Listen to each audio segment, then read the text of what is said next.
So every art teacher that I've ever taken a mixed media art class from always teaches from an intuitive standpoint, which means they just create from the inside as the spirit moves them. But as a student, that's super hard to learn from because whatever is happening in there for them ain't happening in here for me. So I like to use an actual art supply layering recipe to build my art projects from. And watch the video, I'm gonna show you exactly what I mean.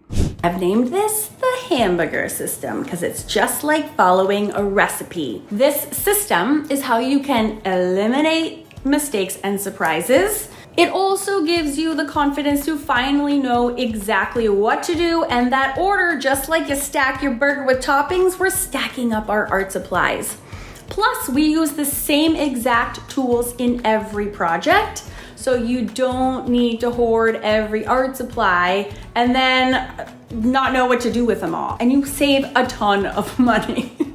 Let's go through the entire hamburger process step by step. And for each step and for every layer, I have a little graphic made up for you, represented by an actual hamburger and all of its toppings. And here is what it looks like. So you can very clearly see what art supply you need for what layer and in what order. And hopefully by looking at this project, you'll get a really thorough understanding of how all of this works. So first you need to pick out your plate, right? What are we working on here? So in this case, and you have a lot of options from canvas to wood, altered books. This case, I'm working in an altered book, which is simply a book where you add materials and actually turn it into an art journal. And the first step and the first layer is actually collage. So I'm using a scrapbook paper and matte medium to adhere the scrap paper onto my altered book page. And matte medium is a really fabulous product, although there are a lot of alternatives, and I do go over those extensively in my beginner's course. So you might already have an adhesive that you can totally use. So step one is gluing down all of the scrapbooking pages. Our second layer is painting. Let's just paint over that page. I had some of the original kind of messy sketches that I wanted to, and that was because that's the book I was working in. I wanted to cover those up. So I am just using regular acrylic paints. Acrylic paint is a hamburger's best friend. It's the only kind of paint that you'll need.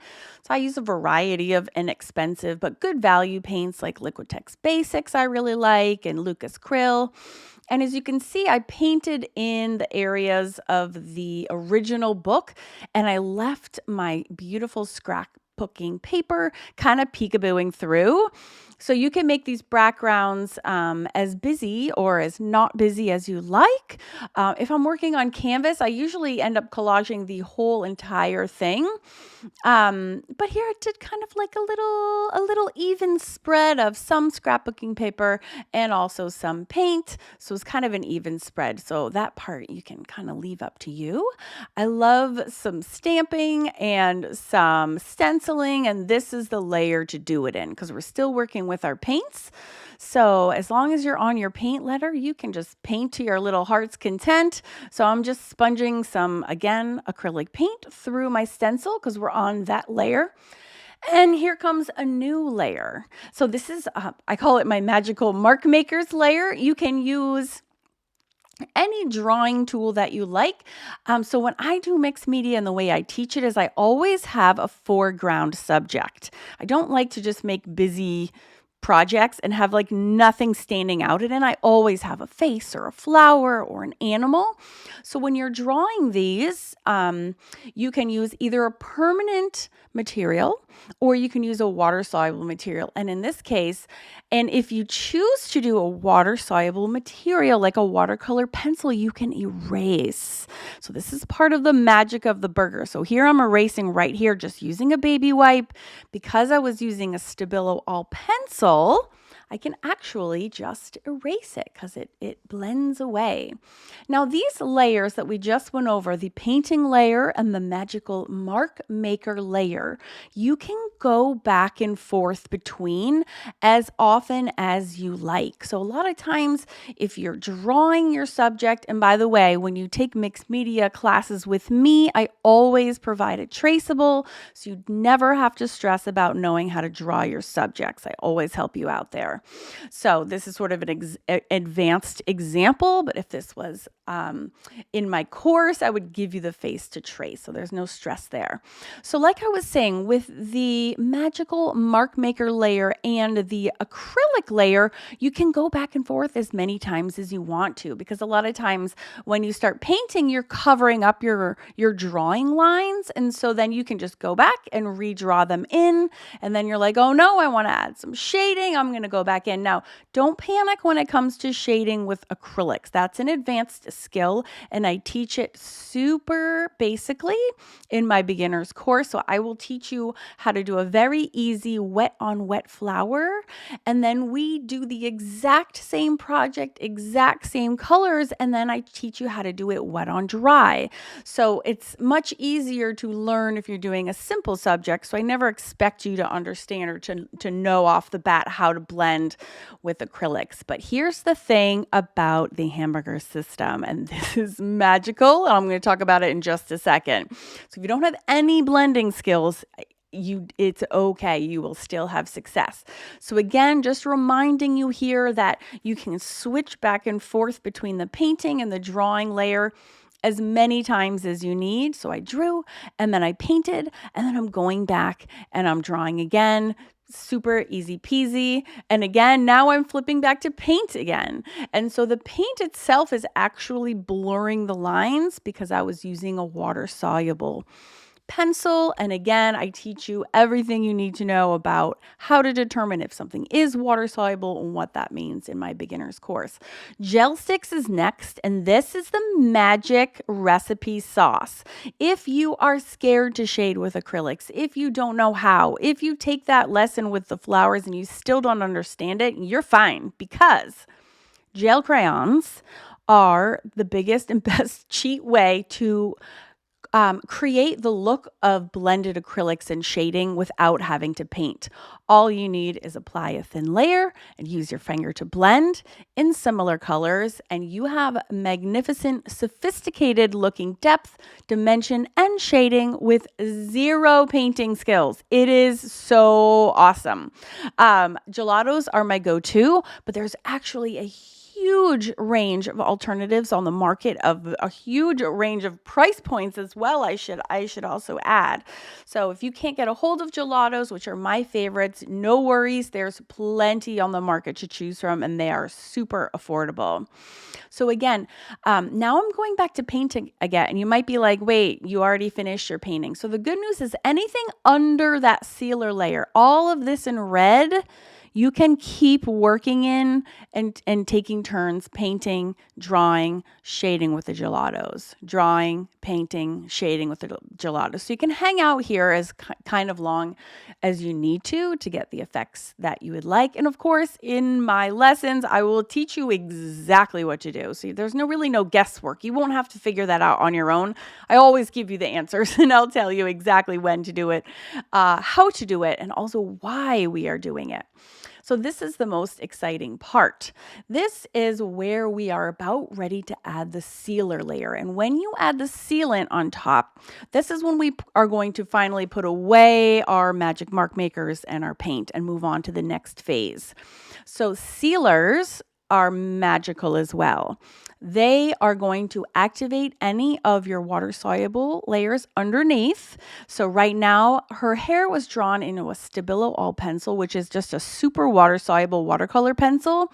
And so you can see I'm literally smearing the sealant, which in this case is just Mod Podge, and there's a lot of, you have a ton of alternatives and fine art products that you can use as well. And don't worry, I teach you in the beginner's course exactly how to work with the Stabilo pencil and how to activate it and paint with it just using a sealer alone. So I give you all the tools and information you need to be successful with all of these art supplies individually as well. And before you ever do your first hamburger project, I got you. Don't worry. So again, I'm adding more, and then I'm going to activate these on purpose with the sealant. The sealer is awesome because it helps to tamp down all of the collage layers underneath. After the sealer layer dries, we're going to switch gears and go to our pit pens. The pit pens work almost in the exact same way as our gelatos and our gel crayons when you're adding them and then you smush with your fingers. They're magical for quite a number of reasons though, because not only can you shade with them, which you'll see in a second, you can also add your details, your outlines if you like to outlines, but the most magical part is that you can also erase. You can erase anything at this layer because of the magical sealer layer. Anything you put on top with your pit pens, even though they're made of permanent, beautifully pigmented India ink, if you apply a wet wipe to your surface, you can remove the ink. So at every single stage of the burger, you have the ability to change your mind, erase, fix your mistakes, adjust your steps. So there's no rush. You're not locked into anything. If you don't like anything or you make a mistake, it's 100% fixable and adjustable.